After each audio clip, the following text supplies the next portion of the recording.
देख रहे हैं आज तक। मैं हूं आपके साथ रोहित सरदाना। शाम के 5 बज रहे हैं और वक्त हो गया है दिन की सबसे बड़ी बहस का, यानी कि दंगल का।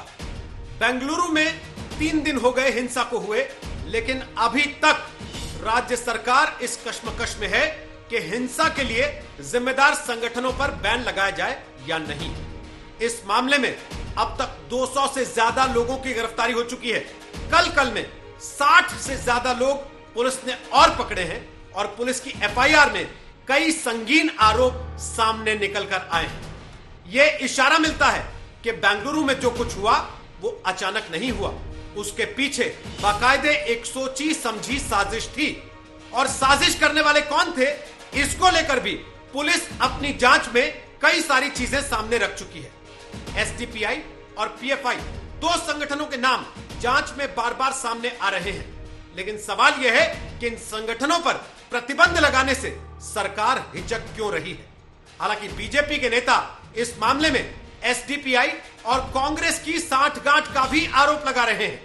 आखिर कैसे यह सांठगांठ का आरोप लग रहा है वो भी आज आपको बताएंगे, और साथ ही बताएंगे कौन कौन से मेहमान आज हमारे साथ दंगल का हिस्सा बन रहे हैं। लेकिन उसके पहले जरा ये ग्राउंड रिपोर्ट देखिए और समझिए पुलिस की एफआईआर इस मामले में क्या कहती है।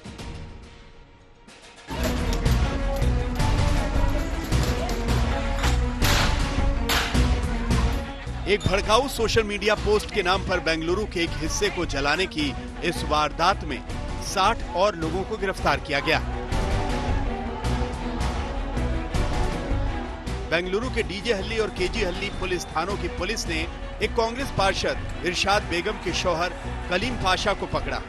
इन गिरफ्तारियों के साथ 11 अगस्त को रात 9:30 बजे से लेकर आधी रात 2 बजे तक हुई हिंसा में 206 लोगों को पकड़ा गया है। इससे पहले बेंगलुरु हिंसा के मामले में जो एफआईआर दर्ज हुई थी, उसमें एसडीपीआई के नेता मुजम्मिल पाशा समेत 5 मुख्य अभियुक्त और 200 से 300 अज्ञात लोगों के नाम पर एफआईआर दर्ज हुई। एफआईआर में लिखा है कि 11 अगस्त को भड़काऊ पोस्ट साझा करने के आरोपी नवीन को गिरफ्तार किया गया था, लेकिन भीड़ ने पुलिस थाने पर हमला किया। अब कर्नाटक सरकार का कहना है कि हिंसा में एसडीपीआई और पीएफआई का रोल सामने आया है और हम उस पर बैन चाहते हैं। We have been talking about it and we are in that direction. Probably it's a matter of time. SDPI and PFI will be banned. We have been looking into this direction. Time and again we have been making that statement. वैसे इस मामले में कांग्रेस पार्षद के पति की गिरफ्तारी के बाद बीजेपी कांग्रेस पर पहले से ज्यादा हमलावर है। बीजेपी पहले आरोप लगा रही थी कि कांग्रेस अपने ही दलित एमएलए अखंड श्रीनिवास मूर्ति के घर पर हुए हमले पर चुप है, और अब कह रही है कि जो कुछ हुआ वो कांग्रेस और एसडीपीआई की लड़ाई का नतीजा है। Since the investigation is going on, already there was an indication that was more of an political differences, in-group fighting inside the party and in between the 2 political party trying to capture this vote bank. They're into vote bank politics, trying to champion, each one trying to beat each other in the championing. So this has resulted in this kind of violence and trying to prove who is better. Bengaluru हिंसा को लेकर राजनीति अपनी जगह है, लेकिन सवाल हिंसा के लिए जिम्मेदार लोगों और संगठन पर कार्रवाई का है। बेंगलुरु हिंसा के लिए जिस एसडीपीआई को जिम्मेदार ठहराया जा रहा है, उससे और उससे जुड़े संगठन पीएफआई के खिलाफ हिंसा के मामलों में पहले भी जांच चल रही है। हैदराबाद से आशीष पांडे के साथ नागार्जुन, बेंगलुरु आज तक। तो आपको बता दें कि आज हमारे साथ 4 मेहमान हैं। हमारे साथ सुधांशु त्रिवेदी होंगे, जो कि बीजेपी के प्रवक्ता हैं और राज्यसभा के सांसद हैं। हमारे साथ तस्लीम रहमानी होंगे, जो कि इस्लामिक स्कॉलर हैं और मुस्लिम पॉलिटिकल काउंसिल ऑफ इंडिया के साथ जुड़े हुए हैं। हमारे साथ सोनम महाजन होंगी, जो कि सोशल वर्कर हैं, सोशल मीडिया वर्कर हैं, बेंगलुरु से आती हैं। और हमारे साथ आमिर हैदर जैदी होंगे, जो कि सीपीआई के नेता हैं। आप सबका स्वागत है दंगल में। सबसे पहले तस्लीम रहमानी, मेरा सवाल आपसे है, क्या दलील देंगे आज एसडीपीआई के बचाव में, जबकि पुलिस सीधे सीधे तौर पर यह बता रही है कि एसडीपीआई और कांग्रेस इन दोनों का एक मामला, इन दोनों की एक मिली भगत, इसकी वजह से ये आग लगी। आपसे बात करूं उसके पहले एक बड़ी खबर अपने दर्शकों को बता दें कि गृह मंत्री अमित शाह का कोरोना टेस्ट नेगेटिव आ गया। अमित शाह पिछले करीब 8 दिन से अस्पताल में भर्ती थे और कोरोना पॉजिटिव होने के बाद उनको अस्पताल में भर्ती कराया गया था। आज उनका कोरोना टेस्ट नेगेटिव आ गया है, यानी कि अब वो कोरोना मुक्त हो गए हैं। इस बारे में आपको और जानकारी हम आगे विस्तार से देंगे। फिलहाल रुक कर रहे हैं तस्लीम अहमद रहमानी का। तस्लीम साहब बोलिए अपनी बात। अमित शाह जी को मुबारकबाद और सेहत के लिए शुभकामनाएं। दूसरी बात जो आपके सवालात हैं, देखिए वहां पर हजारों लोगों का मजमा था। क्या कोई ये कह सकता है कि वो मजमा सिर्फ एसडीपीआई का था? अगर इसका कोई यार्ड स्टिक है तो मुझे बताया जाए। 206 लोग गिरफ्तार हुए हैं, आप बता रहे हैं, उसमें से 5 लोग एसडीपीआई के हैं, बाकी लोग किसके हैं ये भी बताया जाना चाहिए। दूसरी बात, ये कहा जा रहा है कि कांग्रेस और एसडीपीआई के बीच में जंग हो रही है, तो उसका कोई एक वाकया बताएं कि जिसमें कांग्रेस और एसडीपीआई के बीच में कहीं भी कोई झगड़ा हुआ हो, तो वो मुझे बताया जाना चाहिए। तीसरी बात, आप कह रहे हैं कांग्रेस भी इन्वॉल्व थी, ये आप कह रहे हैं, मैं कहता हूं कि इसमें बीजेपी इन्वॉल्व थी। अगर इसमें कांग्रेस का इन्वॉल्वमेंट पाया जाता है तो क्या आप कांग्रेस को भी बैन करने की बात कहेंगे? अगर इसमें बीजेपी का इन्वॉल्वमेंट पाया जाता है तो क्या आप बीजेपी को भी इसको बैन करने की बात कहेंगे? ये एक जो पॉलिटिकल कल्चर इस मुल्क में बनाया गया है, वो पॉलिटिकल कल्चर पॉलिटिकल किलिंग का पिछले 60 साल से चला आ रहा है। उसके भुक्तभोगी हम हैं एक्चुअली, और हमको टारगेट किया जाता है और विदाउट एनी प्रूफ किया जाता है, विदाउट एनी एविडेंस किया जाता है। 20 साल से ये कहा जा रहा है कि पीएफआई जिम्मेदार है मुख्तलिफ चीजों के लिए। पीएफआई के बारे में आज तक एनआईए के इन्वेस्टिगेशन हो गए, लोकल पुलिस के इन्वेस्टिगेशन हो गए, कहीं कोई भी सुराग नहीं मिला है। झारखंड में बैन लगा दिया, 6 महीने वो बैन चल नहीं सका। हाई कोर्ट को, झारखंड के हाई कोर्ट को उसे क्वैश करना पड़ा। अभी यहाँ यूपी गवर्नमेंट कह चुकी, राजस्थान गवर्नमेंट कह चुकी कि एसडीपीआई का इन्वॉल्वमेंट कहीं नहीं है। खुद बीजेपी शासित सरकार थी उस वक्त कहा कि इनका कोई इन्वॉल्वमेंट कह रहे हैं सर सबके बावजूद पीएफआई पॉलिटिकल एक सामाजिक संगठन है किया जाता है, और वो बेंगलुरु में परसों रात को जो लोग पकड़े गए हैं तरीके से वो सारे के सारे वहां असल में कोरोना पीड़ितों को खाना खिलाने या सैनिटाइजर बांटने गए थे। का काम किया जा रहा है पॉलिटिकल गेन के लिए कि म्युनिसिपल कॉर्पोरेशन के इलेक्शन में बीजेपी जो इलेक्शन लूज कर रही है वो कम्युनल पोलराइज करके इस तरीके से और वो इलेक्शन जीत सके, इसके सिवा कुछ नहीं है। सर मैं केवल एक सवाल पूछ रहा हूं आपसे, क्या आप इस बात से इनकार करेंगे कि फेसबुक पोस्ट को लेकर आग लगाई गई, हाँ या ना? सर बताइए, फेसबुक पोस्ट को लेकर आग लगाई गई, हाँ या ना? इसको स्वीकार करते हैं कि कानून को अपना काम करने दें। फेसबुक पोस्ट को लेकर आग लगी, स्वीकार करते हैं या नहीं? अरे यकीनन देखिए, जो यहाँ पर अभी ये कोशिश की जा रही है कि कभी दिल्ली के वायलेंस से जोड़ा जा रहा है, कभी यूपी के वायलेंस से, बिल्कुल गलत है। वहां पर एक फेसबुक की पोस्ट पर कैरिकेचर कार्टून बनाए गए जो डेनमार्क के खतरनाक कार्टून थे, उससे ज्यादा खतरनाक कार्टून पोस्ट किए गए। 5 अगस्त से ये सिलसिला जारी था, पुलिस ने कोई कार्रवाई नहीं की, पुलिस को कहा जाता रहा, और उसके बाद इसके बावजूद रहमानी साहब, आप तो ये दावा करते हैं कि आप साफ गोई से बातें करते हैं, हिंसा को रोकने की कोशिश करते हैं। आप तो ये दावा करते हैं कि आप कोई पक्ष नहीं लेते हैं, मीडिया पे वायरल हो रही है, सब कुछ सच सच बोलते हैं, मौजूद है, उनके वीडियोस और फोटोग्राफ मौजूद क्या कि वो आज आप देश को ये बताएंगे सर? इसके बाद भी आप एसडीपीआई को अगर कहना चाहते हैं, जिस फेसबुक पोस्ट के नाम पर आप आग लगाने की पैरवी कर रहे हैं, क्लियर हो जाएगा। रहमानी साहब, आज आप देश को यह बताएंगे जिस फेसबुक पोस्ट के नाम पर आप आग लगाने की पैरवी कर रहे हैं, वो फेसबुक पोस्ट क्या किसी प्रतिक्रिया में लिखी गई थी या वो फेसबुक पोस्ट आपको भड़काने के लिए लिखी गई थी? और अगर प्रतिक्रिया में लिखी गई थी तो वो क्या था जिसकी प्रतिक्रिया में यह लिखा गया था? और क्या किसी भी प्रतिक्रिया में आप शहर को आग लगा देने को जस्टिफाई कर सकते हैं कि फेसबुक पे किसी ने लिखा तो हम आग लगा देंगे जाके? फेसबुक की पोस्ट, जिस लड़के ने फेसबुक की पोस्ट डाली, नहीं कर सकते, नहीं कर सकते, बिल्कुल नहीं कर सकते, निंदनीय है, 100% निंदनीय है। इसलिए मैं कह रहा हूं कि वो लड़का जिसने ये फेसबुक पोस्ट डाली, ये जवाब तो वो देगा कि उसको किसने इंस्टिगेट किया, उसका ये माइंडसेट किसने तैयार किया। ये जवाब तो उस लड़के से, नवीन से पूछना चाहिए। आपने उससे पीछे तो देखना जरूरी नहीं समझा ना, उससे पीछे आपको देखना जरूरी नहीं लगा। क्योंकि उसके पीछे आपका नैरेटिव पंक्चर हो सकता था। आपने पता करना जरूरी नहीं समझा कि इसने भड़काने के लिए पोस्ट लिखा या भड़क के जवाब देते हुए पोस्ट लिखा। क्योंकि उसके पहले भी किसी ने भड़काऊ बातें लिखी हम थी। तो उसके बहुत पीछे से देखते चले आ रहे हैं। मैं तो उसके पूरे इतिहास पे जा नहीं रहा हूं कि जो कुछ यहाँ पर 70 साल से हो रहा है। नहीं सर, इतिहास में जाएंगे ना, अभी पीएफआई के इतिहास में भी जाएंगे। पीएफआई और आरएसएस को लेकर आपस में जो चीजें वहां पर होती रही हैं उसके इतिहास में भी जाएंगे सर। दक्षिण भारत में पीएफआई पर ही बार बार ये आरोप क्यों लगे इतने सारे लोगों की हत्याओं के, उस पर भी इतिहास में जाएंगे सर। सारी चीजों के इतिहास में जाएंगे। लेकिन अभी तो सवाल उस फेसबुक पोस्ट के इतिहास का है, सोनम महाजन, जिसको लेकर यह विवाद खड़ा हुआ। और जब सोनम ये खुद कह रहे हैं कि शहर को जला देना जस्टिफाई नहीं किया जा सकता, तो फिर ये एसडीपीआई और पीएफआई के बचाव में कैसे खड़े हो जाते हैं?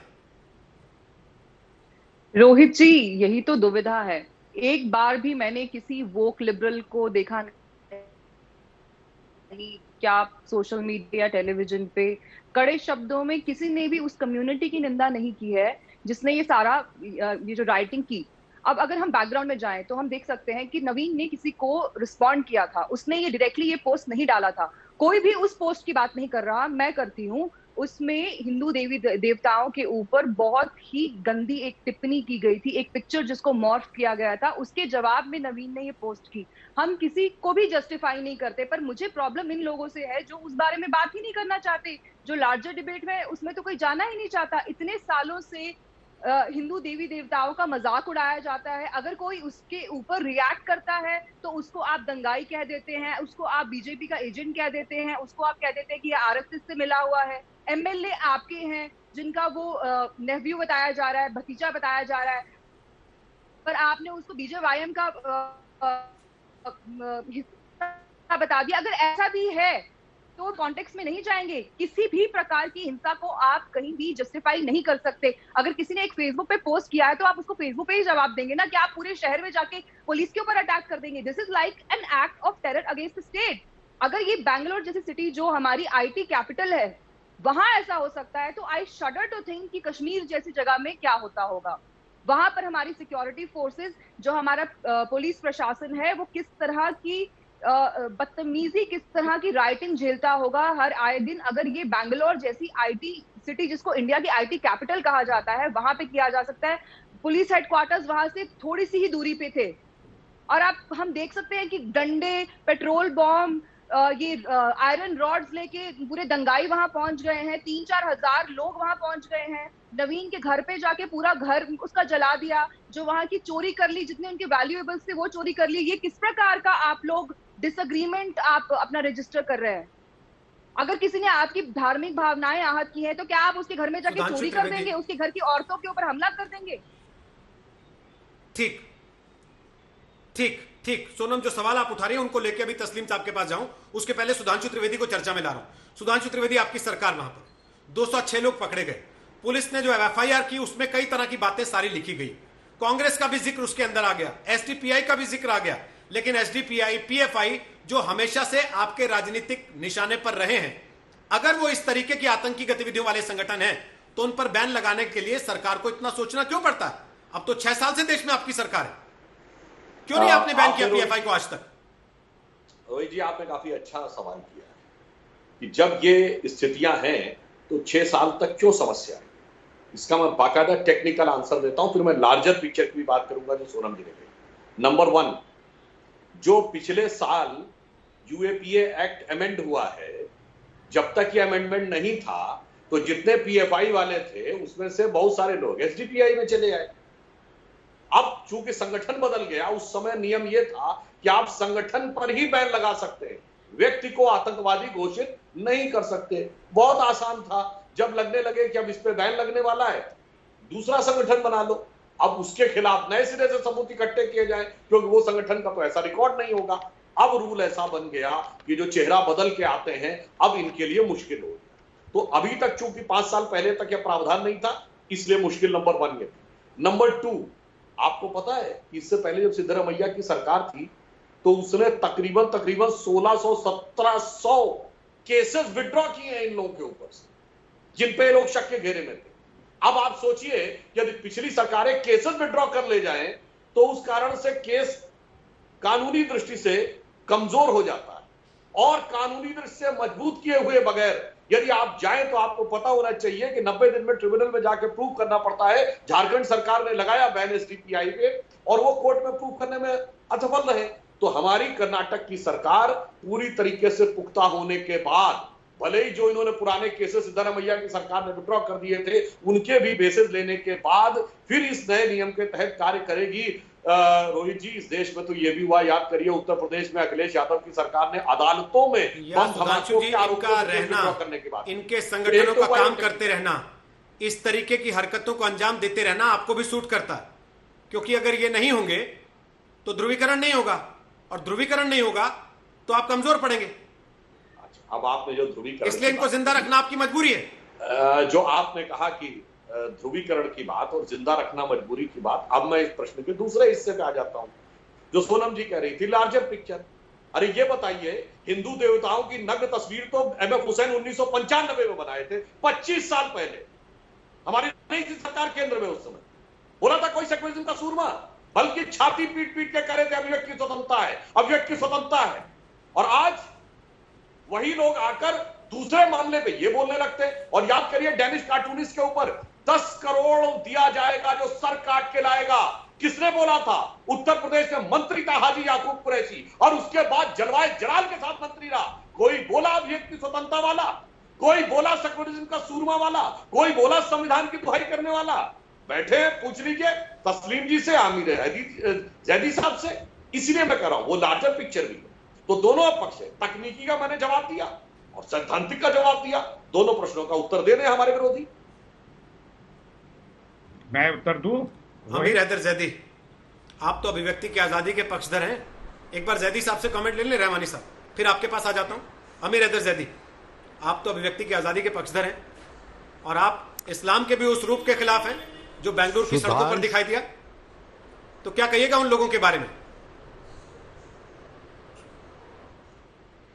सुधांशु जी, हम आज भी अभिव्यक्ति की आज़ादी के पक्षधर हैं। अगर किसी ने कोई कार्टून बनाया है, जिसका कार्टून बना है अगर वो देवता है तो वो अपनी हिफाजत करे। अगर कोई पैगंबर इस्लाम की हिफाजत करने निकला है तो पैगंबर इस्लाम अपनी हिफाजत खुद कर सकते हैं। अल्लाह और भगवान अपनी हिफाजत खुद करता है। इनकी जिम्मेदारी नहीं है कि ये अल्लाह और भगवान की हिफाजत करें। अगर ये रसूल को पढ़ते तो रसूल के नक्शे कदम पर चलते, रसूल की मानते। रसूल को तो इन्होंने पढ़ा नहीं है तो रसूल की चरित्र की हिफाजत करने चले। रसूल का चरित्र इतना कमज़ोर नहीं है। अब दूसरी बात में आ जाता हूँ, कर्नाटक के अंदर बीजेपी की सरकार है, बीजेपी के नेता का वो रिश्तेदार है, बीजेपी के एमएलए का वो कहना चाहिए प्रतिनिधित्व करता है। उसके बाद सवाल विपक्ष से पूछा जाता है। सवाल विपक्ष के नेताओं की टीवी पे बैठकर लिंचिंग की जाती है, उनकी लाइव डिबेट में हत्या हो जाती है। उसके ऊपर कोई सवाल नहीं पूछ रहा है। सवाल उस पर बन जाता है कि आप एक विपक्ष के नेताओं को कभी जयचंद कहते हो, कभी कुछ और हिंदू का प्रमाण पत्र उससे लेते हो कि उसका तिलक नकली है। अमीर हैदर जैदी, मेरी बात सुन लीजिए पहले। एक तो उस पर सवाल नहीं, एक तो झूठ मत बोलिए टीवी में बैठकर। देश की जनता आपको देख रही है, आप सरासर झूठ, सब कुछ झूठ बोले जा रहे हैं। कांग्रेस नेता के भतीजे को आप बीजेपी नेता का भतीजा बता देते हैं। जिस व्यक्ति की मृत्यु अपने घर पर असामयिक, सामान्य तौर पर प्राकृतिक कारण से होती है, आप उसको हत्या बता देते हैं बड़ी बेशर्मी से। मैं उसके बाद भी आपको सुन रहा हूं क्योंकि मैं उन व्यक्ति का सम्मान करता हूं। आपकी तरह मैं उनकी मृत्यु पर यहां पर वाहवाही बटोरने की कोशिश नहीं करूंगा। देखिए, यहां डिबेट पर डिबेट नहीं हो रहा। यहां जो आपके लोगों ने आग लगाई है उस पर डिबेट हो रहा है। अमीर हैदर जैदी, आप लोगों ने जो आग लगाई बेंगलुरु शहर में उस पर डिबेट हो रहा है। आपने जो थाना जला दिया उस पर डिबेट हो रहा है। आपके लोगों ने जो विधायक का घर जला दिया उस पर डिबेट हो रहा है। कम्युनिस्ट पार्टी की थी। अच्छा, आप आग लगाएंगे, जिम्मेदारी किसकी थी वो देखे। अब आप तो पेट्रोल बम लेके निकलेंगे, जिसकी जिम्मेदारी थी वो देख ले, है ना। आप तो पेट्रोल बम फोड़ेंगे, जिसकी जिम्मेदारी थी वो देख ले। और उसके बाद आपको डंडे पड़े तो आप कहें कि अभिव्यक्ति की आजादी का हनन हो रहा है। ये विपक्ष की अभिव्यक्ति थी कि हम तो बम फोड़ेंगे, हम तो आग लगाएंगे। बीजेपी के नेता ने उसे नकली हिंदू बताया, जयचंद बताया। ये जो आप कर रहे हैं ना, ये भी लिंचिंग ही है। ये चिल्ला चिल्ला के जो आप मेरे साथ कर रहे हैं, ये भी लिंचिंग है। ये जो आप बम फोड़ने को जायज बता रहे हैं, ये भी लिंचिंग है। लिंचिंग आप करते हो। ये जो आप बम फोड़ने को जायज ठहरा रहे हैं ना, चिल्ला चिल्ला के, धीमी गति से, पर्दे के पीछे से, वो भी लिंचिंग है। सुधांशु जब बोल रहे थे आपने उन्हें बोलने दिया। सुधांशु जब बोल रहे थे आपने, तो ये आपकी रैली थोड़ी ना हो रही है कि आपको भाषण देने के लिए और गालियां देने के लिए खुला मंच दे दूं। आमिर हैदर ज़ैदी आने से पहले टोका टाकी नहीं, आपको पूरा समय मिला। आपने झूठ बातें कहनी शुरू की। आपने कांग्रेस नेता के भतीजे को बीजेपी नेता का भी भतीजा बताया। पहला झूठ। दूसरा झूठ, आपने कहा नेता की हत्या हो गई। ये सबसे बड़ा झूठ। आप कौन से डॉक्टर हैं? कौन सा पोस्टमार्टम आपने किया बैठ के घर पे टीवी देखते हुए, जिससे आपको तय हो गया कि यहां से हत्या हो गई? सवाल विपक्ष से होना चाहिए या बीजेपी से होना चाहिए?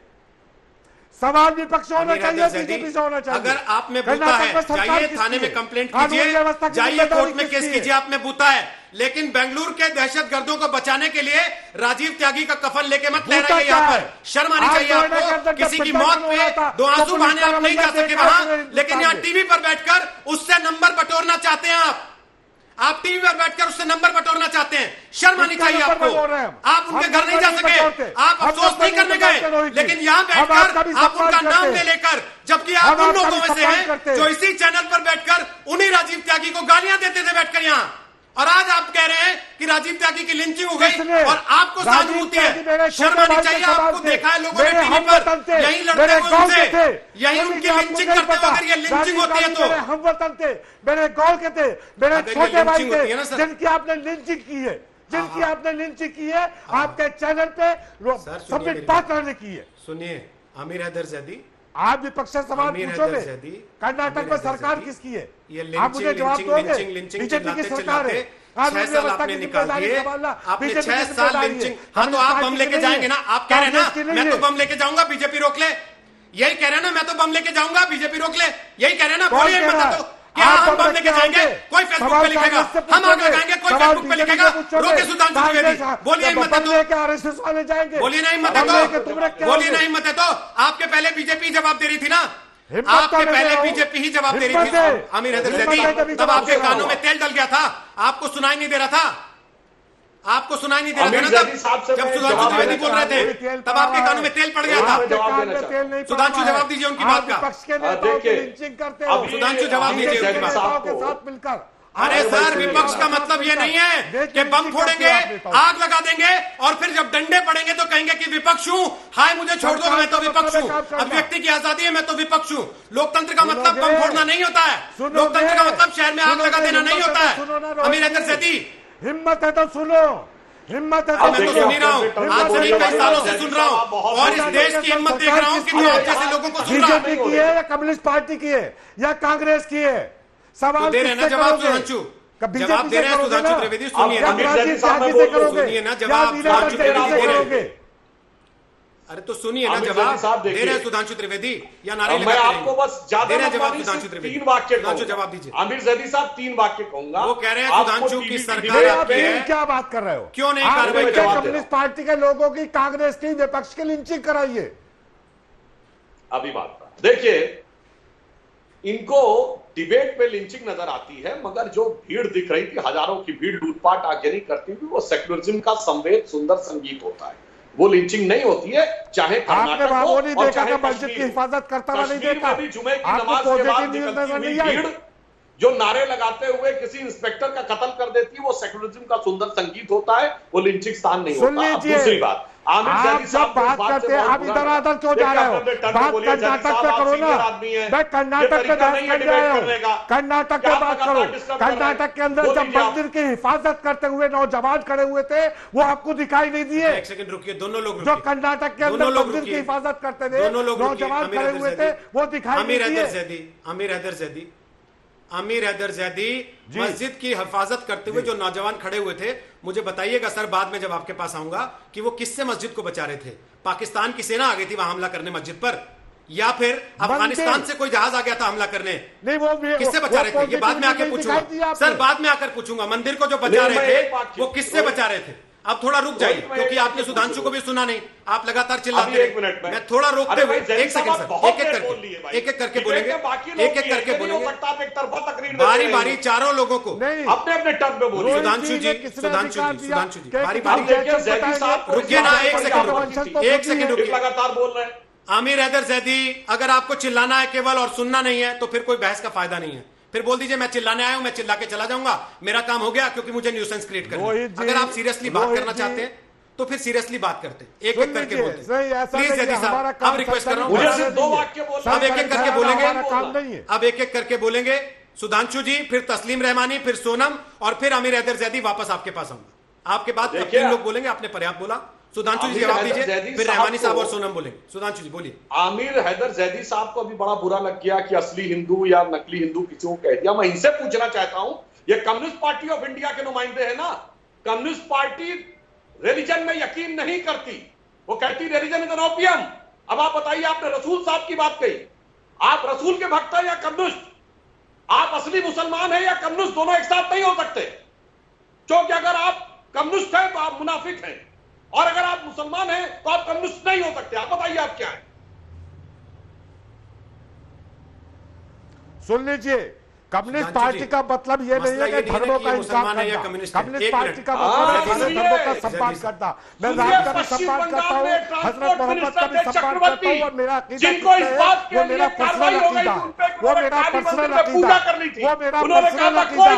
मैं अपने अकीदे नहीं बेचता, मैं मजहब का व्यापार नहीं करता, मैं किसी को नकली मुसलमान नहीं बताता, मैं किसी को नकली हिंदू नहीं बताता। लेकिन जयचंद्र की औलाद मुझे बता दो, जयचंद्र की मुझे बता दो कि अंग्रेजों के साथ मिलकर मुखबरी कौन करता था, अंग्रेजों की मुखबरी कौन करता था? राजीव त्यागी का भैया मुखबरी बताते हो। अच्छा, चीन के साथ कौन था? ठीक है, बताइए।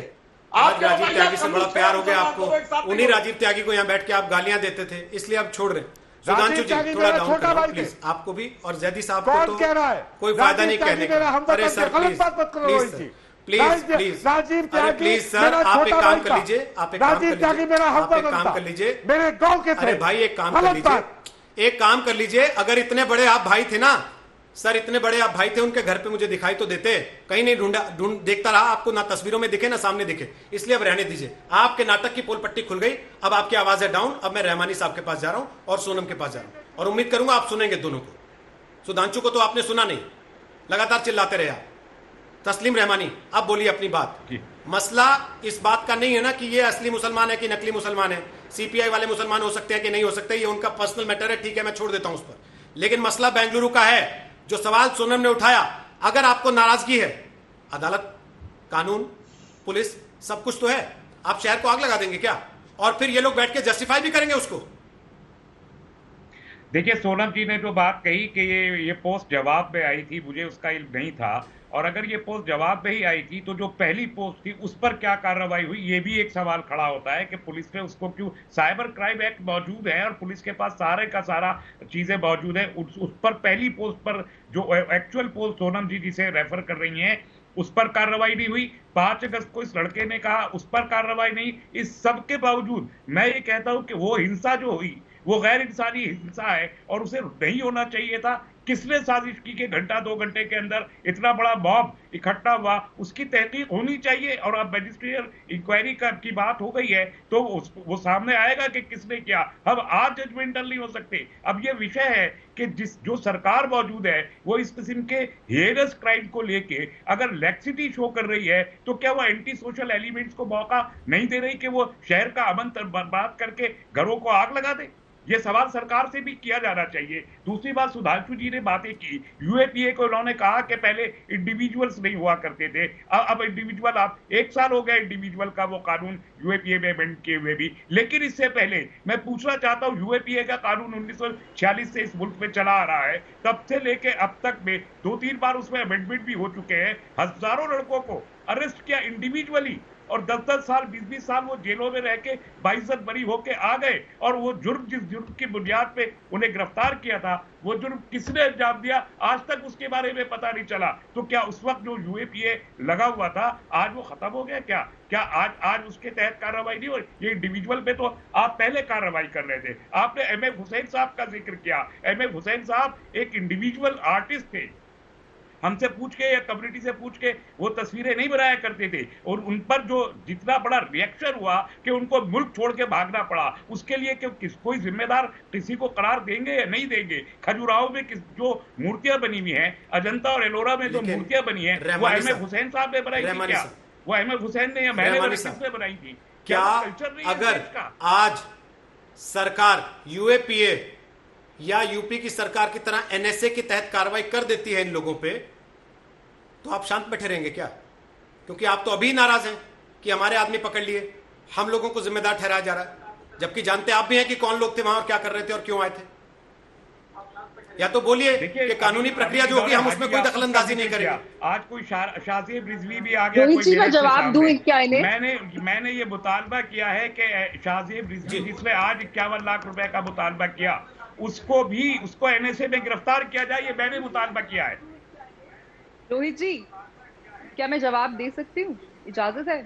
ठीक, सोनम महाजन कुछ बोलना चाह रही हैं, बोलिए सोनम।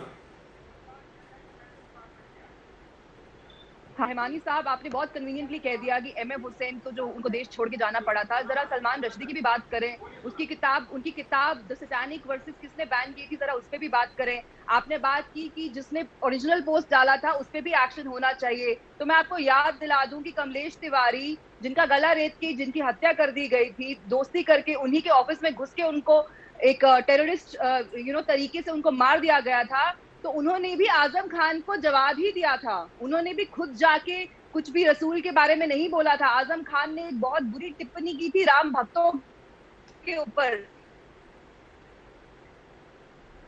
जिसके जवाब वो कमलेश तिवारी तो चले, टॉलरेंस और इंटॉलरेंस के बारे में तो मत ही बताइए। हिंदू समाज में बहुत ज्यादा टॉलरेंस है। दूसरी बात, बार बार आप सरकार के ऊपर सवाल उठाते हैं। सांप्रदायिक सौहार्द बनाने की, देश में शांति बनाए रखने की जिम्मेदारी सिर्फ सरकार की नहीं होती है, हम लोगों की भी होती है। पुलिस वाले हमारे घर के बाहर नहीं खड़े रहते। आपको सवाल पूछना चाहिए आपके लोगों से जो पेट्रोल बॉम्ब इकट्ठे करते रहे, जो आयरन रॉड इकट्ठे करते रहे, जिनके पास शार्प ऑब्जेक्ट्स थे। मेरे घर में तो ऐसा कुछ नहीं है। आपने कभी देखा हिंदू मॉब 10 मिनट में बाहर निकल गई बड़े बड़े वेपन्स लेके?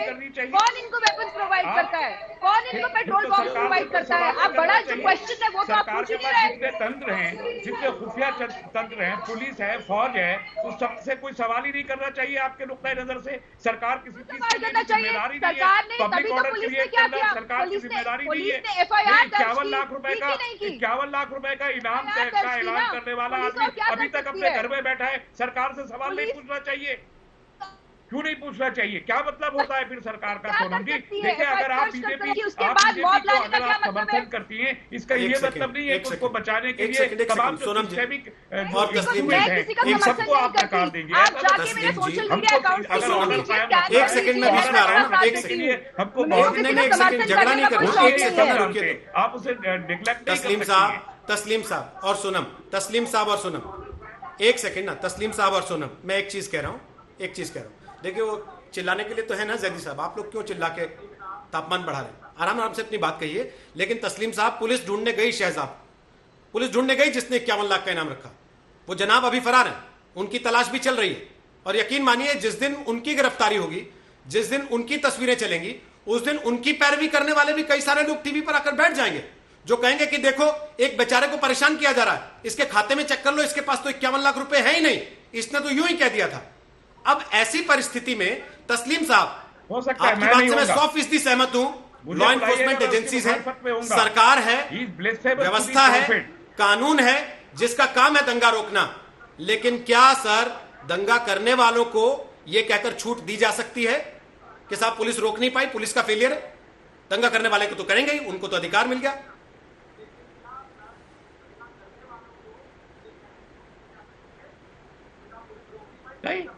नहीं, वो अरेस्टेड है, बोलिए केस चलेगा, वो अरेस्ट हुए हैं, उनके ऊपर केस चलेगा और आप उसको लेके पूरी डिबेट कर रहे हैं यहाँ पर, और कोई गलत नहीं कर रहे हैं। अगर आप डिबेट कर रहे हैं तो वो हो रहा है ना, वो they are book already booked, the law will take its own course.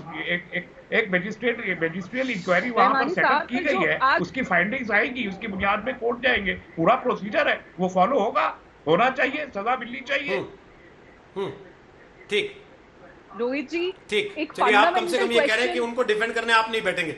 Sonam कुछ कह रही हैं, फिर सुधांशु और आमिर हैदर जैदी के पास। बोलिए सोनम। रोहित बोलिए। जी, फंडामेंटल क्वेश्चन अभी भी यही है, अगर सरकार ये भी कह दे कि हम जो आग जनी हुई है पब्लिक प्रॉपर्टी या प्राइवेट प्रॉपर्टी जो भी जलाई गई है हम उसको रिकवर कर लेंगे, फंडामेंटल क्वेश्चन तो अभी भी वही रहता है कि हम पैसा तो रिकवर कर लेंगे, जो नवीन के परिवार को जिस मेंटल ट्रॉमा से गुजरना पड़ा है वो औरतें उनको नहीं, ये जस्टिफाई नहीं, ये जस्टिफिकेशन नहीं दे सकती आप नवीन के लिए, प्लीज। एक ग्रेसेबस आदमी जिसने इतनी बड़ी कम्युनिटी को ठेस पहुंचाई है, और याद रखिए खाली भारत में नहीं सारी दुनिया में इंटरनेशनल रिएक्शन हुआ है इसका, आप उसके साथ उसको साइड नहीं कर सकती कि उसको बेचारे को मेंटल कितना ट्रॉमा हो गया। ये आप अभी थोड़ी देर पहले आप अभिव्यक्ति की आजादी के पक्षधर थे, अब आप ब्लास्फेमी के वकील हो गए। नहीं, मैंने नहीं कहा, मैंने कभी नहीं कहा अभिव्यक्ति की आजादी की पक्षधर की बात। अभी आप अभिव्यक्ति की आजादी के, अच्छा तो आप अभिव्यक्ति की आजादी के पक्षधर नहीं है, मतलब आप अभिव्यक्ति की आजादी के पक्षधर नहीं। आप एक तरफ से देवी देवताओं को गाली देने को जायज मान लेंगे, लेकिन दूसरी तरफ से कोई रिएक्ट करेगा तो आप ये कहेंगे कि ब्लास्फेमी है। बिल्कुल नहीं मानता, मैंने नहीं कहा कि अभिव्यक्ति की आजादी है, मैंने एमएफ हुसैन को भी मैंने फेवर नहीं किया, बिल्कुल नहीं किया मैंने, और मैं नहीं करता। बहुत बढ़िया, चलिए कम से कम इस बुनियाद पे आप कम से कम आप एक ऐसे आदमी हैं जो खुल के ये कह रहे हैं कि साहब अभिव्यक्ति की आजादी में हम यकीन नहीं रखते। नहीं, मैं ये कह रहा हूं कि तो मैं मान सकता हूं कि जो 206 लोग पकड़े गए हैं या जो 1000 आदमी आग लगा रहे थे वो सब आप ही के पक्षधर थे, आप ही के फॉलोअर थे जो अभिव्यक्ति की आजादी में यकीन नहीं रखते, जिनको लगता है हमें पोस्ट पसंद नहीं आएगी तो हम आग लगा देंगे शहर भर में। मान लो इसको सर आएगी कि वो किसके पक्षधर थे। मैं कहता हूं किसी कम्युनिटी की भावनाओं को आहत वैचारिक तौर पर तो आप ही के समान थे सर, दी जा सकती। सोच के तौर पर आप मानते हैं कि आप ही की सोच के लोग थे? मुझे नहीं मालूम ना कौन लोग थे, मुझे आइडेंटिफाई वो कौन लोग तब मैं कहूंगा मेरी सोच के लोग थे या नहीं थे। मैं तो बीजेपी से पूछना चाहता हूं वो बताए किसकी सोच के लोग थे जो म्यूनिसिपल कॉर्पोरेशन का इलेक्शन जीतने के लिए अपनी सोच बता दी कम से कम कर रहे थे। अब मैं ठीक, अब मैं यही सवाल सुधांशु जी से पूछ रहा हूं, मैंने पहले भी पूछा था कि ध्रुवीकरण उनको सूट करता है क्या, इसलिए छूट मिलती है। सुधांशु त्रिवेदी ये बार बार आरोप लगा रहे हैं कि बीजेपी को म्युनिसिपल काउंसिल का चुनाव जीतना है, इसलिए सब होने। वैसे ये बताइए बॉम्बे सिटी काउंसिल में एसडीपीआई किसके साथ थी? उसका तो अंडरस्टैंडिंग कांग्रेस के साथ था। ध्रुवीकरण हमें सूट करता है। सुनिए आप भी आए, अब सुनिए ध्रुवीकरण हमें, ये 5 साल पुराना है, फोन आपके यहाँ से भी आए थे, लोग आपके यहाँ से अब देखिए आप अपने रहमानी साहब वो सुनते रहे थे, बोले बेटर रहेगा। रहमानी साहब आए थे, रहमानी साहब वो शांति से सुनते रहे ना, पूरा टाइम उन्होंने उंगली उठाए रखी कि मैं बोलना चाहता हूँ। सुनिए हम उनके पास गया तब बोले, तो आप भी सुन लीजिए कम से कम थोड़ा। देखिए साहब, हम पोलराइजेशन करते हैं, मगर ऑल इंडिया मजलिस इत्तेहादुल मुसलमीन के साथ गठबंधन कांग्रेस करती है आंध्र में, आपके बगल के राज्य में। दूसरे बगल के राज्य केरल में मुस्लिम लीग के साथ गठबंधन होता है, और पोलराइजेशन हम करते हैं। फिर जिस पे आप पोलराइजेशन का सबसे ज्यादा आरोप लगाते थे, कर्नाटक से लगा तीसरा राज्य शिवसेना, उसके साथ कांग्रेस का गठबंधन होता है। पोलराइजेशन हम करते हैं। गजब का तर्क है साहब, जितने बुद्धिमान लोग हैं सबके समझ में आ रहा होगा। और अभी रहमानी साहब आपने एक बात कही, यूओपीए एक्ट में जो प्रतिबंध लगता है संगठनों पे लगता है, और जो आपने आतंकवादियों वाली बात कही उसके लिए टाडा और कोटा थे, जिसमें व्यक्ति आतंकवाद में संलिप्त हो तो कार्रवाई होती है। और देखिए जो आपने, मैं कह रहा हूं कम्युनिटी की भावना, साहब कम्युनिटी की भावना बहुत ही कमजोर है, किसी भी बात से आहत हो जाती है। एक मुस्लिम महिला अगर किसी टीवी सीरियल में टीका लगा ले तो वो आहत हो जाती है, कोई अगर फिल्म स्टार किसी गणपति बप्पा की जय बोल दे तो वो आहत हो जाती है। और इतना ही नहीं, आहत तो साहब ऐसे गजब से होते हैं कि जब कोटा लगा था, वो लगा था राजीव गांधी सरकार में, हटा था नरसिम्हा राव में, बीजेपी कहीं नहीं थी।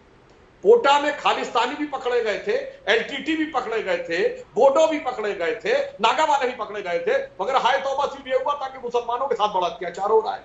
यही समस्या नहीं है कि ये जो कम्युनिटी की आप बात करते हो। और अब तो मैं एक और बात कहता हूं, अभिव्यक्ति स्वतंत्रता के बाद चलिए मैं कहता हूं मोहम्मद साहब के नाम पर कुछ हुआ तो आपकी भावनाएं आहत हो गई। अभी सोनम ने उदाहरण दिया सलमान रश्दी का, अरे मैं कहता हूं तस्लीमा नसरीन ने तो किसी पैगंबर का नाम नहीं लिया था, उसने सिर्फ ये कहा था, और भारत का कोई नाम नहीं था। बांग्लादेश में मुसलमानों ने ढांचा गिरने के बाद वहां के हिंदुओं के साथ क्या किया, सिर्फ उस वास्तविक तस्वीर को प्रस्तुत किया था, मगर उसकी प्रेस कॉन्फ्रेंस में कांग्रेस के विधायक घुस के करते हैं, जान से मारने की धमकी होती है। और जैदी साहब की पार्टी थी पावर में बंगाल में, वो साफ साफ कह देती है हम आपको सिक्योरिटी नहीं दे सकते, आप देश छोड़ के चली जाइए। और ये लोग आज आके कहते हैं अभिव्यक्ति की स्वतंत्रता, जवाब दे दीजिए। तीनों पार्टियों की संलिप्तता मैंने बता दी। तस्लीमा नसरीन सुधांशु जी अमीर हैदर से लेके सुधांशु जी, मैं रहमानी साहब से या जैदी साहब से कमेंट लूं, उसके पहले एक छोटा सा सवाल पूछना चाह रहा हूं आपसे। मैं एक बार सुधांशु जी से एक क्रॉस क्वेश्चन करना चाह रहा हूं। सुधांशु जी, ये मसला हिंदू मुसलमान का है या लॉ एंड ऑर्डर का है, कैसे देखते हैं आप इसको? बहुत अच्छा सवाल आपने रोहित जी पूछा।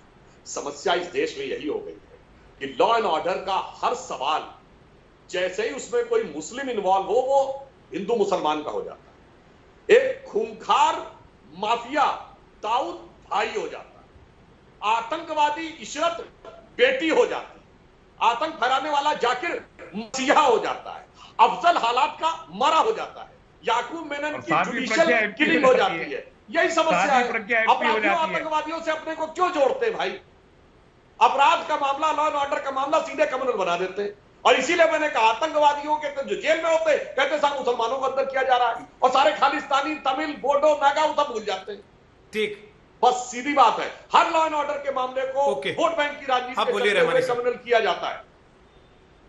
देखिए, ब्लेसफेमी लॉ इस मुल्क में भी मौजूद है और सारी दुनिया में भी मौजूद है।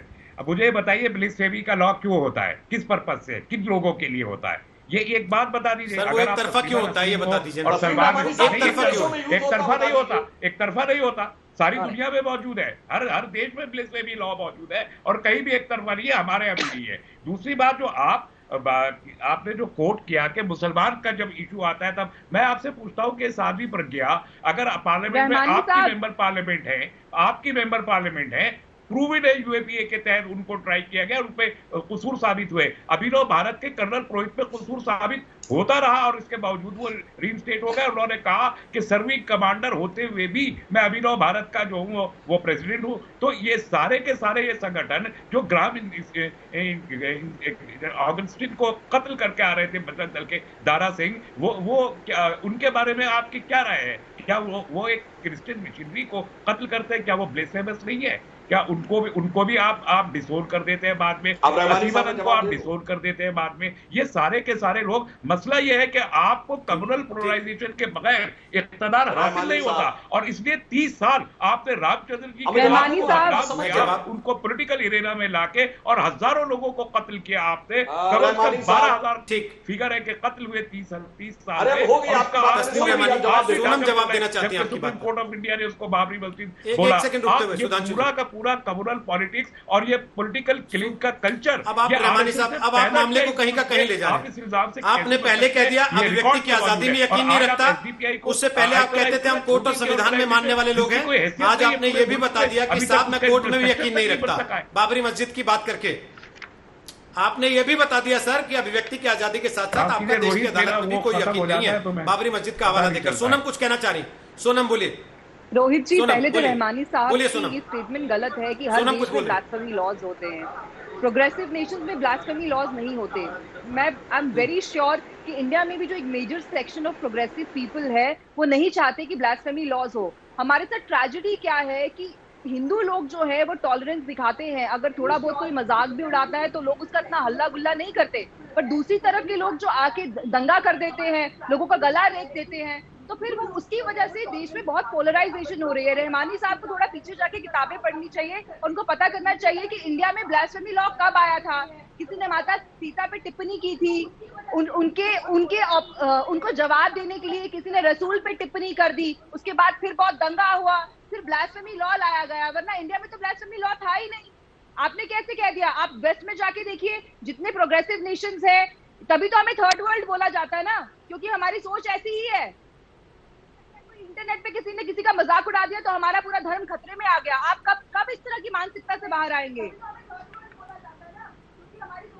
है कि छोटी सी चीज से आपके रसूल नहीं, का नाम मगर अभी बदनाम है ना, होता है या ये इस्लाम समय खतरे में आगे आ इजाजत जाता नहीं है, दे रहा। तो फिर आप गलती किसी- आपकी है। ठीक है, सीता मैया का अपमान के लिए लाया गया ना ठीक, सर। लॉ, यही तो मैं कह रहा हूँ। जब मैया सुधांशु के जी कहते हैं कि अपमान खाली के लिए मुसलमान नहीं जब खड़ा होता है लाया तो ठीक, सर, मैं भी लेकिन उठता समय हूँ। समाप्त यही हो मैं गया कह है। रहा हूँ। सीता मैया की बदले शान में में किसी गुस्ताखी ने इस्लामी लॉ आ गया है टिप्पणी की, तो खाली सारे हिंदू लोग इजाजत नहीं तो दे रहा। नहीं होना चाहिए ना, ये पॉलिटिकल सर, इशू चलिए। है और हर violence समय इजाजत नहीं दे रहा। फॉल आउट होता हम है। एक बात बार बार कहते रहे हैं और एक बार फिर कह रहे उसके हैं, जवाब में लॉ एंड ऑर्डर के मसले, कानून व्यवस्था के मसले, सर कानून व्यवस्था के मसले कानून व्यवस्था के मसले रहने चाहिए, वो धर्म और आस्था के मसले नहीं बनाए जाने चाहिए।